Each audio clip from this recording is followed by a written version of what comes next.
At Kingsworth & Sons, Manhattan's most prestigious menswear establishment, a shabby 90-year-old man shuffles in from the rain, his worn clothes dripping onto the Italian marble floors. The staff's disdainful glances turn to shocked whispers as they usher him toward the exit. But when the current owner, James Kingsworth III, arrives to handle the situation, his eyes catch a historic photograph hanging on the wall, one showing the store's grand opening in 1953. There, standing proudly in front of the shop, is a younger version of the elderly man they're trying to remove. The truth about this mysterious visitor's identity and why he disappeared from the family business 40 years ago will unravel a web of lies that has haunted 3 generations of the Kingsworth family. Like and subscribe to follow this extraordinary tale of betrayal, redemption, and the price of choosing love over legacy. The prestigious Kingsworth & Sons building stood exactly as it had since 1953, its limestone facade and brass fixtures gleaming despite the dreary October rain. Inside, Sebastian Miller, now 90 years old, ran his weathered fingers along a rack of fine suits, remembering when he had personally selected each fabric, designed each cut. The young saleswoman who approached him wore the same navy blazer with gold buttons that he had chosen as the store uniform 7 decades ago, though she carried herself with none of the warmth he had insisted upon from his staff. "Sir," she said, barely concealing her disdain, "perhaps I can direct you to our outlet location downtown?" Sebastian smiled gently. "No, thank you. I'm looking for something specific, a 3-piece suit in Yorkshire wool, similar to this one." He touched a nearby garment. "Though the stitching on this isn't quite what it used to be." The saleswoman's expression turned cold. "These suits start at $3,000, sir, and that particular piece is $5,400. "I'm well aware of the price," Sebastian replied. "I designed the original version of this suit myself, though we used a different wool supplier back then, Anderson and Shepherd, if I recall correctly." "Security!" the saleswoman called out sharply. "We have a situation." 2 guards approached as James Kingsworth III emerged from his office, drawn by the commotion. At 45, James was the spitting image of his father, with the same sharp features and imperious bearing that Sebastian remembered all too well. "What seems to be the problem here?" James asked, his tone making it clear that Sebastian was the problem. "This gentleman is disturbing our customers," the saleswoman explained. "He claims to have designed our signature suits." James started to wave the guards forward, but something made him pause. His eyes had caught the large photograph hanging above the main staircase, the one showing the store's grand opening in 1953. His grandfather, James Kingsworth Sr., stood proudly in the center, but next to him— "Impossible," James whispered, looking from the photograph to Sebastian and back again. Sebastian's face, though now lined with age, was unmistakable. In the photograph, he stood shoulder to shoulder with James Sr., both men beaming with pride, their hands clasped in partnership. "My name is Sebastian Miller," the old man said quietly, "and 40 years ago your father stole this store from me." The guards hesitated, looking to James for direction. The saleswoman's superior expression had turned to confusion. "My father told me you were dead," James said, his voice unsteady. "He said you died in a boating accident in 1983. Sebastian's laugh held no humor. "Is that what he told you? I suppose that was easier than admitting the truth. That he forged my signature on transfer documents while I was in the hospital after his hired thugs attacked me. That he threatened my daughter's life if I ever came forward." James felt the floor sway beneath his feet. The story his father had always told, of buying out his grandfather's partner after a tragic accident, suddenly seemed hollow. "That's a lie," James said, but his voice lacked conviction. He had seen too many inconsistencies in the company records over the years, too many documents that didn't quite add up. Check the original partnership agreement, Sebastian suggested. The real one should still be in the wall safe behind your grandfather's portrait. James Sr. insisted on keeping it there, said it was too important for a bank vault. That is, if your father hasn't destroyed it. James found himself walking toward his grandfather's portrait before he even realized he had moved. The safe had been sealed for decades. His father had claimed the combination was lost. But James remembered something from his childhood. His grandfather, in one of his rare lucid moments before death, pressing a piece of paper into his hand. "When the truth returns," the old man had whispered, "you'll need these numbers." James had kept that paper all these years, never understanding its significance until now. As he reached for the portrait, Sebastian's voice stopped him. "Before you open that safe, you should know something else. Something about why your father really wanted me gone. It wasn't just about the store." James turned back to Sebastian, seeing for the first time not a shabby old man, but someone who carried decades of painful truth. "It was about your mother," Sebastian said softly, "and the real reason she disappeared the same year I did." James's hands trembled as he entered the combination into the wall safe. The mechanism creaked from decades of disuse, but the door swung open, revealing stacks of yellow documents. On top lay a leather portfolio, its surface cracked with age.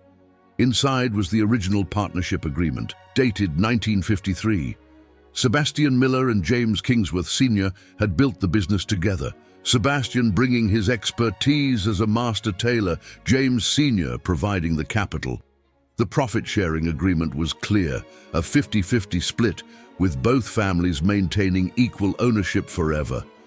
But beneath that document lay something else, a series of letters between Sebastian and Catherine Kingsworth, James's mother. The elegant handwriting told a story he had never known.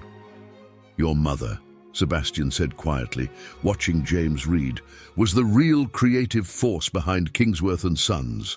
She designed our women's line, though your father would never give her credit, said it would damage the store's reputation to admit a woman was involved." James found his voice.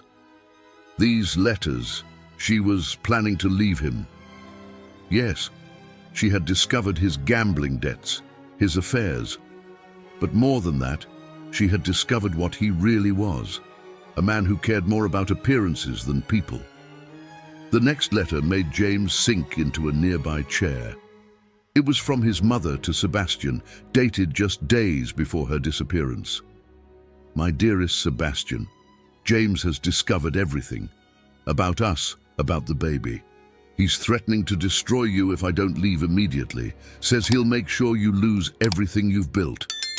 I can't let that happen. I'm going away for a while until I figure out how to protect us all. All my love, Catherine." "The baby?" James whispered. Sebastian's eyes filled with tears. "Your sister, the daughter I mentioned earlier, the one your father threatened.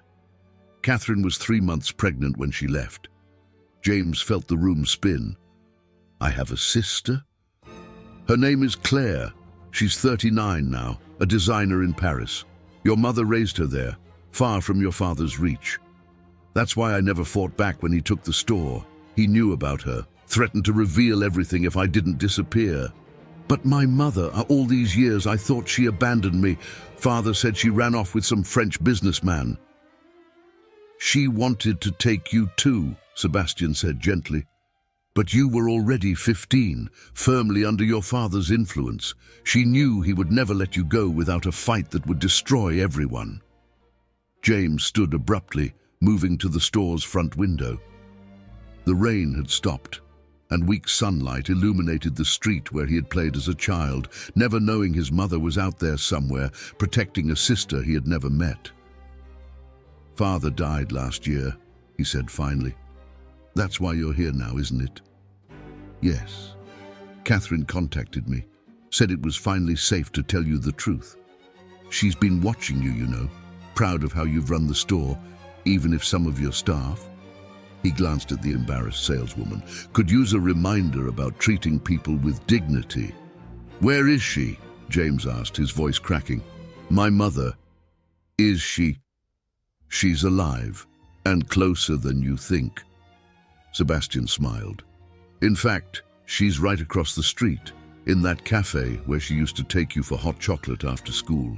She wasn't sure you'd want to see her, after everything. James was already moving toward the door, but Sebastian's voice stopped him once more. There's one more thing you should know about your father's death. It wasn't the heart attack everyone thinks. James turned slowly. What do you mean? The night he died, he called me. After 40 years of silence, said he couldn't live with the guilt anymore, that he had written everything down in a confession. But by the time I got to his house, he was already dead, James finished. But the police found no evidence of foul play. Because they weren't looking for it, Sebastian replied, the same way they weren't looking when I was attacked in 1983. Your father had powerful friends, James. Friends who might still have a lot to lose if the truth about Kingsworth and Sons comes out. James looked at the documents in his hands, then at the photograph of his grandfather and Sebastian. Two friends who had built something beautiful, only to have it destroyed by greed and lies. Tell me everything, he said, and then we'll go see my mother. Together. But as Sebastian began to reveal the full extent of the conspiracy surrounding Kingsworth and Sons, neither man noticed the figure watching from across the street. Someone who had their own reasons for keeping the past buried. Sebastian unfolded the dark truth behind Kingsworth and Sons while they waited for the store to close. James learned that his father's gambling debts in the early 1980s had led him to borrow money from Marcus Harrison, a notorious loan shark with connections to organized crime.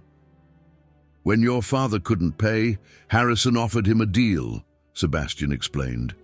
Harrison would erase the debt if your father helped him use the store to launder money. But there was one problem. I controlled half the business and wouldn't agree to it. So they got rid of you, James said quietly. The attack was meant to look like a mugging gone wrong, but while I was in the hospital, your father brought documents for me to sign, said they were insurance forms. I could barely see through the pain medication. James examined the transfer papers from the safe. The signature was clearly forged, a fact that would have been obvious if anyone had bothered to check. Your grandfather suspected something was wrong, Sebastian continued. He tried to investigate, but by then his health was failing. The day he gave you that safe combination, he had discovered evidence of the money laundering. But before he could act, he had his first stroke, James finished. Father always said the stress of running the business was too much for him. The stress of discovering his son's betrayal, more likely. Harrison's organization made sure the stroke was fatal, just like they did with your father last year when he threatened to confess. A knock at the store's front door interrupted them. James looked up to see an elegant woman in her 60s standing in the rain. His heart stopped. Mother. Catherine Kingsworth had aged gracefully, her silver hair framing a face James remembered from his childhood. She stepped into the store, her eyes filled with tears. James, she whispered, my boy. The reunion was interrupted by the sound of slow clapping. A man emerged from the shadows at the back of the store. Thomas Harrison, Marcus Harrison's son, and now head of the family's business interests. Very touching, Harrison said. The prodigal mother returns. But I'm afraid this little family reunion will have to wait. Two more men appeared, blocking the exits. Harrison held up a phone displaying security camera footage of James opening the safe. Those documents were supposed to stay buried, Harrison said coldly, just like your grandfather. Just like your father when he grew a conscience. We can't have the truth about our long and profitable relationship with Kingsworth and Sons becoming public, can we? It's over, Harrison, Sebastian said firmly. We have copies of everything. If anything happens to us, it all goes to the FBI. Harrison laughed. You really think we don't have people in the FBI? How do you think we've stayed in business all these years? Maybe, a new voice said, but you don't have people in Interpol. Everyone turned to see a striking woman in her late 30s enter through the back office. James knew immediately who she was. He was looking at a younger version of his mother. Claire, Catherine breathed. Hello, Mother, Claire smiled, then turned to James. Hello, brother. Sorry I'm late. Had to make sure our friends from Interpol were in position. Harrison's smug expression faltered as red laser dots appeared on his chest and those of his men. The store was suddenly swarming with tactical teams. Claire has been working undercover with Interpol's Financial Crimes Unit for 5 years, Catherine explained proudly. When we learned Harrison's organization was still using Kingsworth and Sons for money laundering, she built a case that would bring down their entire operation. As Harrison and his men were led away in handcuffs, James looked at his newfound sister in amazement. All this time, he said, you were protecting the store, protecting me. Family takes care of family, Claire replied simply. Even family we've never met. But as the 4 of them stood together in the store their families had built, they didn't notice Harrison's final, knowing smirk as he was led away, a smirk that suggested this wasn't over yet. The aftermath of Harrison's arrest brought a flurry of activity to Kingsworth and Sons. Federal agents combed through decades of financial records, while James, Catherine, Claire and Sebastian worked to piece together their fractured family history. In his father's private office, James discovered a hidden compartment containing a journal that revealed an even darker truth. His father had been trapped in Harrison's web long before the gambling debts. The senior Kingsworth had been involved in Harrison's operation since the 1970s, using the store's international fabric imports to smuggle drugs. That's why he was so desperate to get rid of me, Sebastian said, reading the journal. I was starting to notice discrepancies in our import manifests. But it was another entry that made James's blood run cold. His father had written about a conversation with Marcus Harrison in 1983. Harrison says Miller's daughter must never be found. The DNA test confirms my worst fears. Catherine was already pregnant when she left. If this gets out, everything we've built will crumble. The girl could have a claim to the business someday. Harrison has people who can make sure that never happens. Claire touched the worn page. They tried to kill me twice in Paris. Mother never told me why we had to move so often, why we could never use our real names. Now I understand. Catherine wrapped her arm around her daughter. I wanted to tell you both everything, so many times, but as long as James Sr. and Harrison were alive, it wasn't safe. James sat heavily in his father's chair. All these years I blamed you for leaving, Mother. I never knew you were protecting all of us. Not all of us, Sebastian said quietly. We couldn't protect your grandfather, or your father in the end. Claire's phone buzzed. A message from her Interpol team. Her face turned serious as she read it. Harrison's been found dead in his cell, she announced. Apparent suicide. Not suicide, Sebastian said grimly. A message.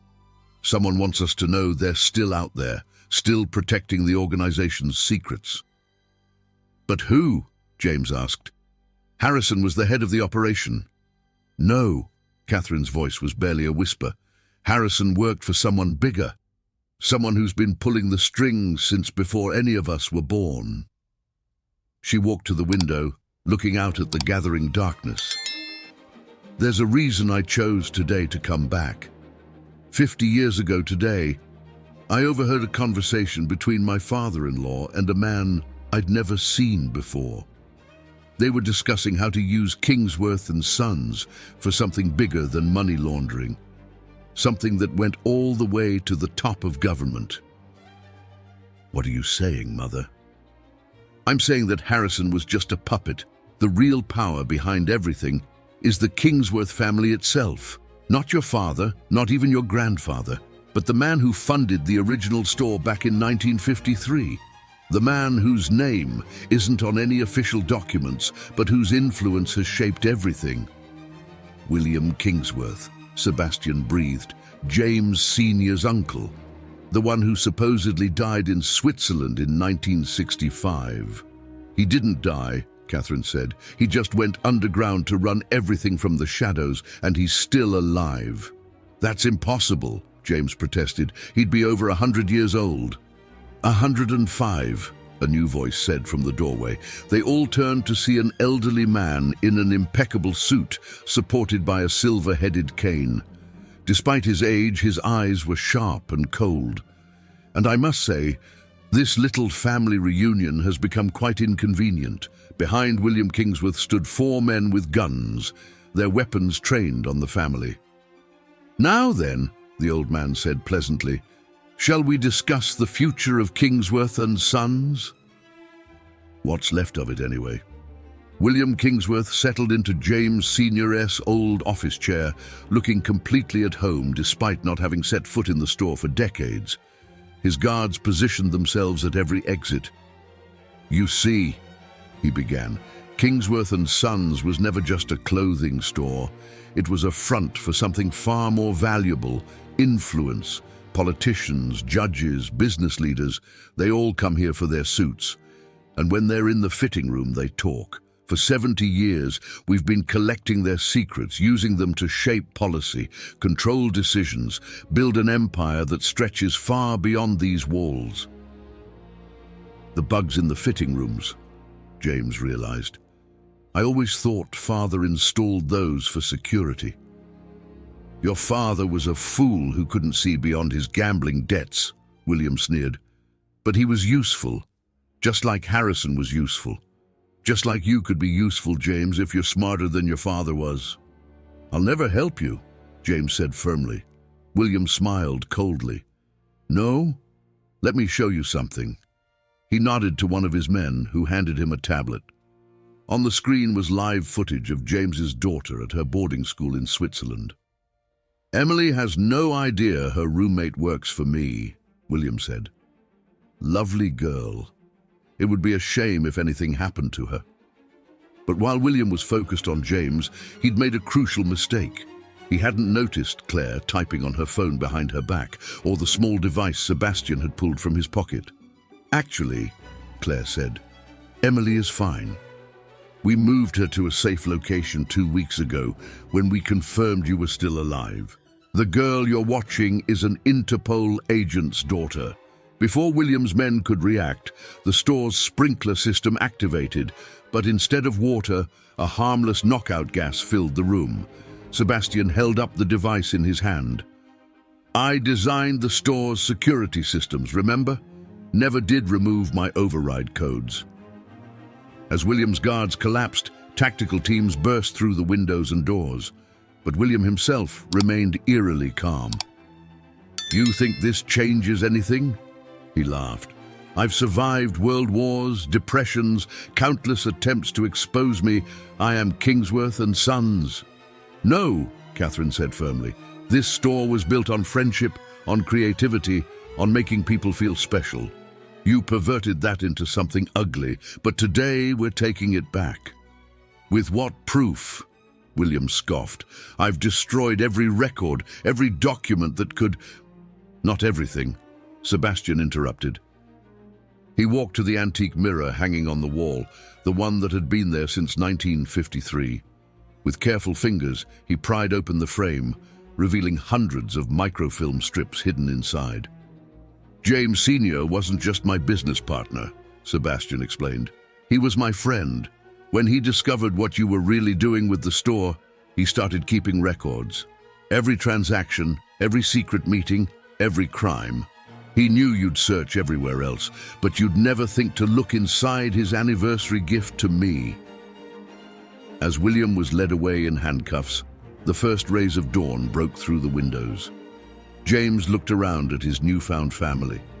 The mother he'd thought abandoned him, the sister he'd never known, the man who should have been his second father.